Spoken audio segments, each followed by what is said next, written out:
Friends, आज हम बात करेंगे सुज़लोन एनर्जी के बारे में। और जैसा कि आप लोग देख पा रहे हो दोस्तों, आज के ट्रेडिंग सेशन में सुज़लोन एनर्जी में हमें कोई भी कुछ खास तेजी बनते हुए नहीं दिखाई दे रही है। तो आज इस वीडियो के माध्यम से हम लोग जानेंगे दोस्तों कि राइट इशू से रिलेटेड क्या अपडेट है। लास्ट वीडियो में बहुत सारे लोगों का कमेंट मैंने देखा और बहुत सारे लोगों का बहुत सारा डाउट्स भी है राइट इशू को लेकर। तो पूरी कोशिश रहेगी कि इस वीडियो के माध्यम से उनका जो भी डाउट्स है वो क्लियरिफिकेशन कर देने का। साथ ही साथ दोस्तों एक बहुत ही बेहतरीन आर्टिकल सामने निकल कर आई है सुज़लोन एनर्जी से रिलेटेड, और वो आर्टिकल में जो इन्फॉर्मेशन है वो आप सभी लोगों के लिए काफी ज्यादा इंपॉर्टेंट रहने वाली है अगर आप सुज़लोन एनर्जी में इन्वेस्टेड हो या फिर सोच रहे हो सुज़लोन एनर्जी में इन्वेस्ट करने का। तो मेक श्योर दोस्तों वीडियो को स्किप ना कर पूरा देखो ताकि आप चीजों को सही से समझ पाओ और अपनी एक खुद की इन्वेस्टमेंट डिसीजन ले पाओ। लेकिन दोस्तों मेरी आपसे एक ही रिक्वेस्ट रहेगी कि चैनल को सब्सक्राइब और वीडियो को जरूर से लाइक कर देना ताकि आपको इस तरह की अपडेट्स रेगुलर बेसिस पर मिलती रहे। तो चलिए फ्रेंड्स वीडियो को स्टार्ट करते हैं। तो सबसे पहले अगर इसके आज के कारोबार पर नजर डालें तो स्टॉक जो है ओपन हुआ ₹7.60 में, हाई बनाया इसने ₹7.95 का, लो बनाया इसने ₹7.50 का। और आप देख पाओ दोस्तों आज के दिन इसमें हमें कोई भी कुछ तेजी बनते हुए नहीं दिखाई दे रही है।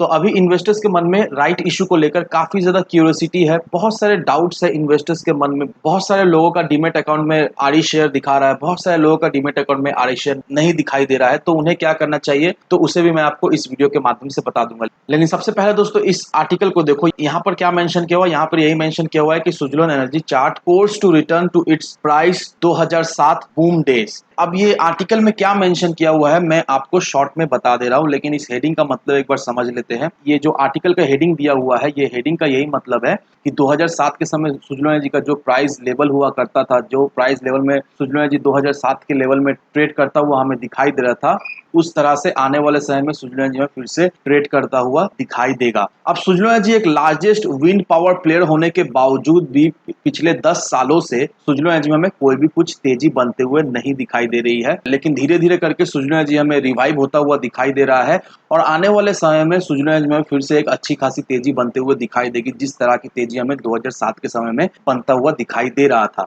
अब ये तो आपको पता ही होगा कि सुज़लोन एनर्जी 2800 करोड़ रुपीस का रिफाइनेंस किया था, जिसमें रेक और इरेडा ने भाग लिया था, और अभी सुज़लोन एनर्जी 1200 करोड़ रुपीस का राइट इशू कर रही है। अब इस राइट इशू से कंपनी जो है वो 1000 करोड़ रुपीस रेक को रिपेमेंट करने वाली है। राइट इशू हो जाने के बाद जो पैसा उठेगा उससे 1000 करोड़ रुपीस कंपनी रेक को देने वाली है, और जो 2800 करोड़ रुपीस है उसको 20 साल में कंपनी रेक को भरेगी। और ये सारा चीज करने के बाद कंपनी के पास जो वर्किंग कैपिटल रहने वाली है वो 800 करोड़ रुपीस का रहने वाली है। अब सुज़लोन एनर्जी के चीफ एग्जीक्यूटिव ने ये बयान दिया है कि लैक ऑफ प्रोडक्ट उनका प्रॉब्लम नहीं है, उनका पास काफी ज्यादा प्रोडक्ट है, उनका टेक्नोलॉजीज भी अच्छा खासा एडवांस है, सुज़लोन एनर्जी को अच्छा खासा ऑर्डर भी मिलता है, उनका टोटल इनकम का 2000 करोड़ रुपीस सिर्फ और सिर्फ सर्विसिंग से आता है।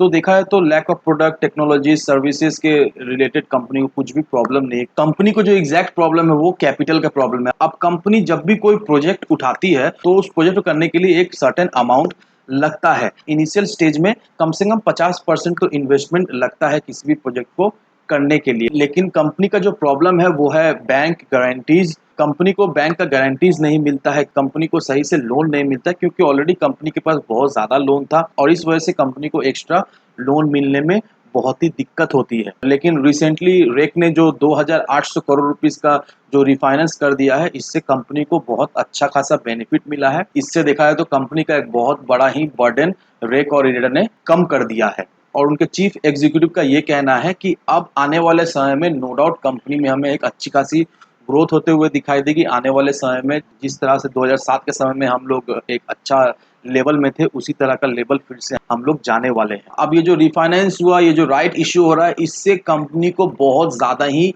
बेनिफिट हमें मिलता हुआ दिखाई देगा। क्योंकि दोस्तों अब इस लाइन को देखो, यहाँ पर देखो दोस्तों 1800 करोड़ रुपीस मेंशन किया हुआ है।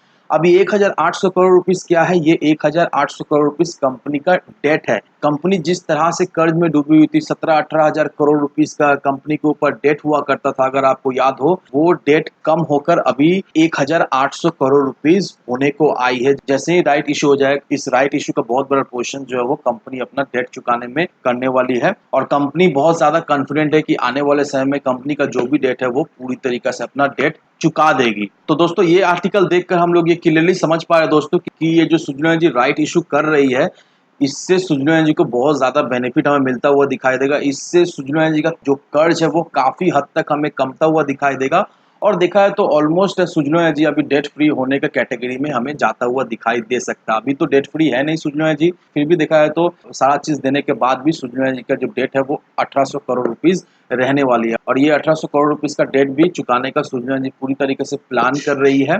और कंपनी के ऑफिशियल से ये भी बयान आया है कि सुजलो एनर्जी में अभी फिलहाल के लिए कोई भी प्रॉब्लम नहीं दिखाई दे रही। सुजलो एनर्जी के पास अच्छा खासा ऑर्डर है, सुजलो एनर्जी का टेक्नोलॉजी अच्छा खासा एडवांस है, सुजलो एनर्जी को अच्छा खासा प्रोजेक्ट्स में मिल रहा है।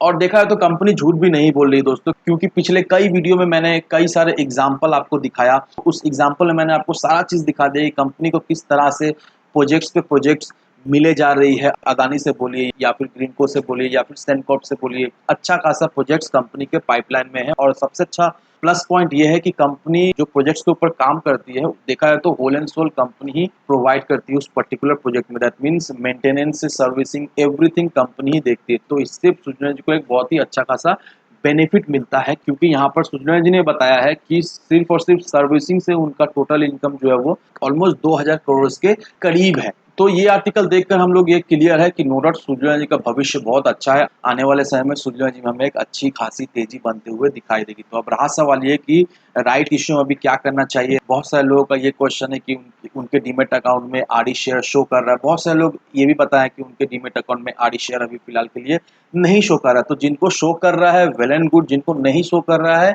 उनको भी चिंता करने का बात है नहीं दोस्तों। कल के दिन का वेट कीजिए, कल 11 तारीख है। अगर नहीं शो कर रहा है तो कल के दिन आपके डीमेट अकाउंट में आरडी शेयर शो करेगा। और बहुत सारे लोगों ने ये भी कमेंट किया है कि उनके डीमेट अकाउंट में तो आरडी शेयर शो कर रहा है, लेकिन उसका जो वैल्यू है वो जीरो है, वैल्यू में कोई भी मूवमेंट होते हुए नहीं दिखाई दे रही। तो उनको मैं ये बताना चाहूंगा कि अभी तो वैल्यू आपको जीरो शो कर रहा है, लेकिन आप बिल्कुल निश्चिंत रहिए। कल के दिन का आप वेट कीजिए, कल के दिन उसका वैल्यू में हमें चेंजेस होते हुए दिखाई देगी। अब कई लोगों के मन में ये सवाल है कि अभी क्या आरडी शेयर उन्हें बेच देना चाहिए या फिर होल्ड करके रखना चाहिए, किस लेवल में आरडी शेयर हमें ट्रेड करता हुआ दिखाई देगा। तो अभी देखो दोस्तों, आपको एक चीज का ध्यान रखना है कि आरडी शेयर 4 दिन हमें ट्रेड करता हुआ दिखाई देगा। तो अगर आप प्रीमियम बुक करना चाहते हो तो सलाह यही रहेगी कि आप चाहो तो कल के दिन प्रीमियम बुक करके निकल सकते हो। क्योंकि ऐसा होता है दोस्तों कि 4 दिन तो ट्रेड करेगा, तो कभी कभी ऐसा होगा कि 1-2 दिन हमें भागता हुआ दिखाई देगा, उसके बाद से तीसरा चौथा दिन में उसमें हमें गिरावट होते हुए दिखाई देगी। तो अगर आप चाहते हो प्रीमियम बुक करने का, तो सलाह ये रहे कि पहला दिन ही आप प्रीमियम बुक करके जो भी है वो निकल सकते हो। तो होपफुली दोस्तों, जहां तक मुझे लगता है कि मैंने सारा पॉइंट्स जो है वो इस वीडियो के माध्यम से कवर कर लिया है।